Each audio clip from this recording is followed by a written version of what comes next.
सभी को प्रणाम। हम कर रहे हैं एक ध्यान, एक स्वाध्याय, चिंतन चरित्र को ऊंचा बनाए। आइए नेत्र बंद करें, अपने अंतःकरण में श्रद्धा की शक्ति को देखें। भावना करें कि हमारे हृदय में एक दिव्य प्रकाश प्रकाशित हो रहा है। गुरु तत्व का प्रेम, स्नेह हमें लगातार प्राप्त होता जा रहा है और हमारी संपूर्ण जागरण हो रहा है। हमारी चेतना का पूरी तरह जागरण होने लगा है। इस भावना के साथ एक गायत्री मंत्र करेंगे और भावना करेंगे कि गायत्री मंत्र का ये प्रकाश हमारे चिंतन को, चरित्र को ऊंचा उठा रहा है। ओम भूर्भुवः स्वः तत्सवितुर्वरेण्यं भर्गो देवस्य धीमहि धियो यो नः प्रचोदयात्। फिर से वही भावना करेंगे कि हमारे हृदय में हमारी गुरु शक्ति है और ये स्वाध्याय कराने वाली शक्ति वही है, सुनने वाले भी वही है और कराने वाले भी वही है। हमें बस उनके कहे अनुसार चलना है और चलते जाना है। पिछले स्वाध्याय में गुरुदेव ने बताया कि ठीक है कि मैंने आपको बताया है कि आपको जगह जगह जाना है, आपको यज्ञ कराने हैं, आपको संस्कार मनाने हैं, आपको वसंत पंचमी मनानी है, आपको जन्मदिन कराने हैं, आपको सारे धार्मिक क्रियाकलाप करने हैं और कोई बात नहीं, इन्हें करना है। आपको सारी मुद्राएं भी करनी है, जप भी करना है, उपासना भी करनी है, आपको सब कुछ करना है। लेकिन अगर आपके भीतर तत्व दर्शन वाली दृष्टि नहीं आई तो इनको करने का कोई लाभ नहीं होगा। अगर अंतःकरण में परिवर्तन नहीं हुआ, अगर गुण कर्म स्वभाव में परिवर्तन नहीं हो रहा, अगर चिंतन ऊंचा नहीं उठ रहा तो इसके करने का कोई लाभ नहीं होगा। हम कहीं चले जाएं, कितने लोग हो गए हैं यज्ञ करा दें, सब जगह सब कुछ करा सकते हैं, लेकिन हम खाली पंडित बनकर रह जाएंगे। हम गुरुदेव के युग निर्माणी नहीं बन पाएंगे, सेनानी नहीं बन पाएंगे अगर हम लोगों के हृदय को स्पर्श नहीं कर पाए। तो गुरुदेव कह रहे हैं इसको करने के लिए दृष्टिकोण का परिष्कार बहुत इंपॉर्टेंट है। अगर वो नहीं बदलेगा तो फिर हम मिथ्या धारणाओं में उलझ जाएंगे। दृष्टिकोण मतलब क्या? वो वाली दृष्टि जो दूर की हो, वो वाली दृष्टि जो भीतर देख सके, उस दृष्टि की बात कर रहे हैं। साथियों, अगर अपने स्वयं में दृष्टिकोण का परिष्कार हमने नहीं किया और जनता के दृष्टिकोण का परिष्कार नहीं किया, आप मात्र हवन कराते रह गए, आहुतियां दी, साहब 22,000 आहुतियां दे दी, 10,000 दे दी, तो मैं ये पूछता हूँ कि इतनी आहुति देने के बाद जो लोग इसमें आहुति देने आए थे, आखिर में आहुति देने के पीछे जो फिलॉसफी जुड़ी हुई है, हमने उसमें किसकी आहुति देनी चाहिए, क्या त्याग करना चाहिए, बलिदान करना चाहिए, सेवा को जीवन का अंग बनाना चाहिए, यह भी सिखाया या नहीं? नहीं सिखाया। यह तो नहीं सिखाया। फिर क्या सिखाया? बेटा आहुति दे दो, बस आहुति दे दो, आहुति सही तरीके से दे दो। बेटा इससे तेरा क्या फायदा हुआ? मालूम नहीं, शायद धुएं से किसी की आंखें खराब हो गई हो। नहीं महाराज जी, उस समय तो किसी की आंख खराब नहीं हुई। हाँ, आंखों से पानी बहुतों की टपक रहा था, बस ले हो गया फायदा। आंखों में कीचड़ वीचड़ रहा होगा सो धुएं से निकल गया, और क्या फायदा हुआ?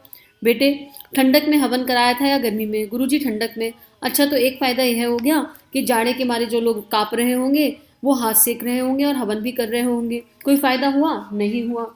अब गुरुदेव कह रहे हैं, यही बात कह रहे हैं कि हम कितने भी बड़े स्तर का यज्ञ करा लें, हम कुछ भी करा लें, अगर हमने लोगों के अंतःकरण को, उनकी भावनाओं को स्पर्श नहीं किया, अगर हमने उस यज्ञ का विज्ञान नहीं बताया कि हम आहुति किसकी दे रहे हैं, एक एक आहुति के साथ हमारे कषाय कलमश, हमारे अंदर की नेगेटिविटी, हमारे अंदर का रॉन्ग थॉट प्रोसेस, हमें उस सबको स्वाहा करना है। हम पंच तत्वों से यज्ञ कर रहे हैं तो उन पंच तत्वों की दिव्यता को अपने भीतर धारण करना है। हमको यज्ञ की गरिमा को, उसके महत्व को, उसके एक एक स्टेप को तत्व दर्शन की दृष्टि से समझना है कि हमारा जीवन यज्ञ में हो जाए। हम कहते हैं ना, हे प्रभु जीवन हमारा यज्ञ में कर दीजिए। कैसे होगा जीवन यज्ञ में? खाली सुबह सुबह 1 घंटे हवन करने से जीवन यज्ञ में हो जाएगा? दिन भर का चिंतन उस यज्ञ की अग्नि पर केंद्रित होना चाहिए।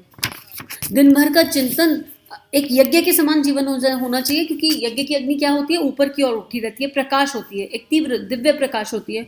तो हमारे भीतर से वो प्रकाश निकल रहा है क्या? प्रेम का, करुणा का, संवेदना का, सहानुभूति का, साहस का। हमारे अंदर से ये प्रकाश प्रकाशित हो तो मानो यज्ञ हो रहा है। हम क्या अपनी बुराइयों को इस यज्ञ अग्नि में हर क्षण समर्पित करते जा रहे हैं? अगर हाँ, तो समझो यज्ञ हो रहा है। लेकिन अगर हम ये सब नहीं कर पा रहे हैं, हमारे अंदर कोई परिवर्तन नहीं हो रहा, तो हम किसी को तो क्या ही बदल पाएंगे? जो मेरे पास होगा, जो मैंने अनुभव किया होगा, पास होने से मतलब जो मैंने अनुभव किया होगा, उस अनुभव से ही तो मैं दूसरे के हृदय को स्पर्श कर सकती हूँ। लेकिन अगर मैंने अनुभव ही नहीं किया, मैं कभी यज्ञ में गई नहीं मान लो, और मैं लोगों से बोलूँ आप यज्ञ करो, तो मुझे नहीं पता यज्ञ में कितने एफर्ट लगते हैं, मुझे नहीं पता यज्ञ की अग्नि जगाने के लिए कितना और कब घी डालना पड़ेगा, मुझे बाहर का ही कलेवर नहीं पता तो अंदर की तो बात ही क्या। तो मैं किसी को कितना भी यज्ञ के बारे में बोलूँ, वो नहीं समझेगा, वो नहीं कर पाएगा, और कहीं अटक गया तो आपको फोन करेगा तो आप कहोगे नहीं हमने तो सुना था, हमने तो सुना बता दिया, हमको अनुभव नहीं है। तो फिर बात बन जाएगी क्या? नहीं बनेगी।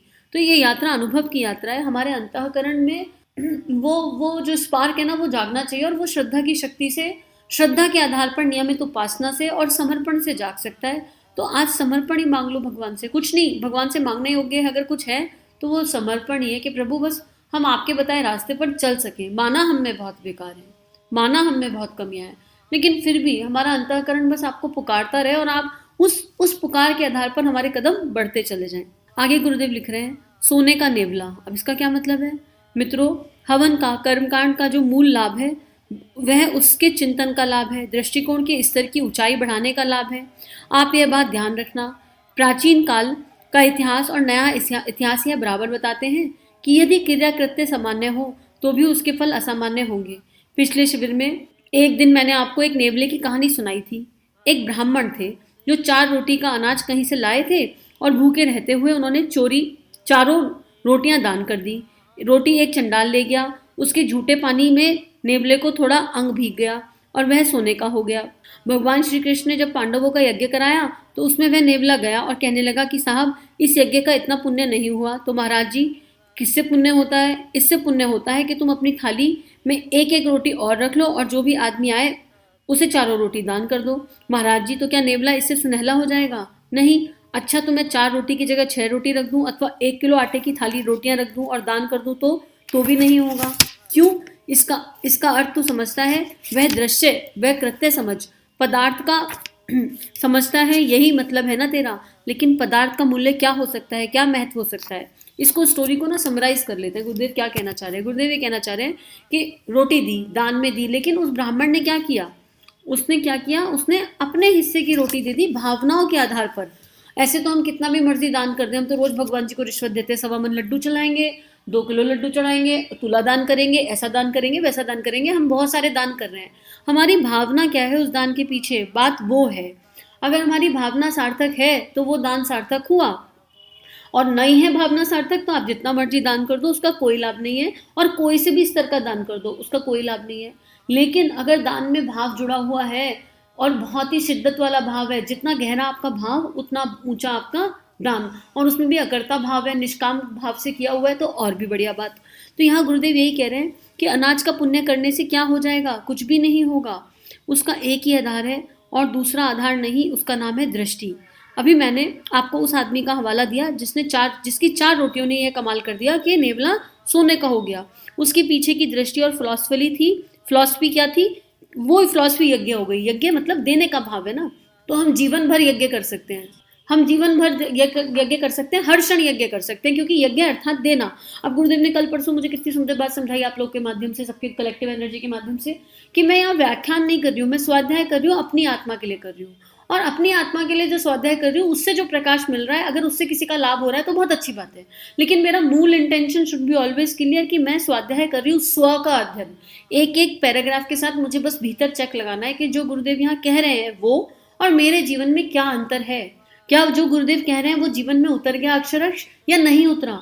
यही स्वाध्याय का एक मतलब है मात्र। और जब मैं इस चिंतन से गुरु कृपा से चलूंगी, कब तक चल सकती हूँ नहीं पता, लेकिन जब इस चिंतन, जब तक ये मूल भाव यही रहेगा चिंतन वाला, तब तक परिवर्तन होते रहेंगे। छोटे हो बड़े हो नहीं पता, लेकिन हर दिन कुछ परिवर्तन होता रहेगा। तो भगवान यही कह रहे हैं यहाँ पर, गुरुदेव यही कह रहे हैं कि दृष्टि इंपॉर्टेंट है। आपके सामने कोई भूखा बैठा है और आप उस भूखे को भोजन नहीं करा सकते हो और भगवान के मंदिर में 100 मन लड्डू चढ़ा लो, तो उसका कोई फायदा नहीं। भगवान जी नहीं आपसे आके कह रहे कि मुझे 100 मन लड्डू चढ़ाओ। हमें जीवन को यज्ञ में करना होगा, देने का भाव सीखना होगा। आगे गुरुदेव कह रहे हैं कि दृष्टि की बात है और यह दृष्टि काम करती है, और इस दृष्टि में उतनी संवेदना होती है, उतनी भावना होती है कि इंसान अपने पेट पर भी पट्टी बांध सकता है। पर मुझसे भी ज़्यादा पिछड़े हुए आदमी, गिरे हुए दुखियारे आदमी समाज में हैं, उनका यह हक है कि मैं उनकी सेवा करूं, इसके लिए चाहे मुझे मुसीबतें ही क्यों ना उठानी पड़े।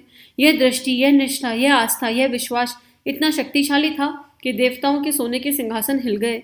और आज की बात यहाँ समाप्त। तो गुरुदेव यहाँ कह रहे हैं कि हर इंसान अगर ये सोच ले, भाई देखो हमारी चिंतन की बात है, हम चाहें तो हम ये सोच सकते हैं हम कितने दुखी हैं, हमारे जीवन में कोई सुखी नहीं है, हम बहुत परेशान हैं। हमारा कंपैरिजन हम कहाँ कर रहे हैं? हमसे परेशान दुनिया में कोई ना कोई कहीं ना कहीं है, बस इतना जान लो। तो हम जिस भी स्थिति में हैं वो बेस्टेस्ट है, क्योंकि वो हमारे ही कर्मों का फल है, हमारे ही प्रारब्ध है। लेकिन क्या हमारे लिए एक अच्छी बात ये नहीं है कि हमारे जीवन में गुरु है? और भी कृपा की बात ये नहीं हो गई? तो हमेशा उच्च दृष्टिकोण रखना है, ऊंचा पहुंचने का लगातार प्रयास करना है, पर एट द सेम टाइम ये भी देखना है कि हम कहाँ किसके लिए कुछ कर सकते हैं। अपने मन में उस सेवा भाव को जागृत रखना है और ग्रेटिट्यूड डालना है कि भगवान हम तो बहुत बेहतर स्थिति में है, इससे भी बुरी बुरी स्थिति समाज में है, दुनिया में है। एक बार दुनिया की ओर नज़र उठाकर देखिए, आपको पीड़ा पीड़ा हर तरफ पीड़ा नजर आएगी और उसमें हम क्या सहयोग कर सकते हैं, हमको वो जानना है, समझना है, देखना है, अनुभव करना है, उसकी बहुत आवश्यकता है।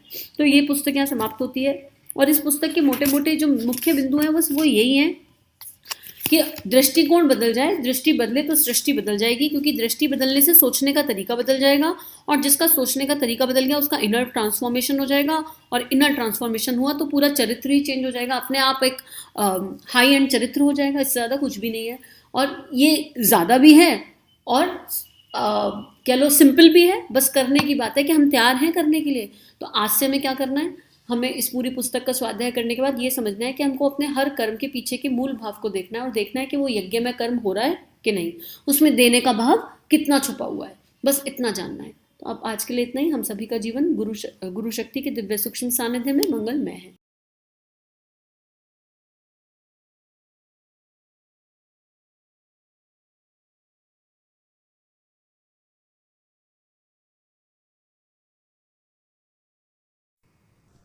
हमारे YouTube चैनल को सब्सक्राइब कीजिए और बेल आइकन पर क्लिक कीजिए ताकि आने वाली सभी वीडियो की नोटिफिकेशन आपको मिलती रहे। आप सभी को बहुत बहुत थैंक यू।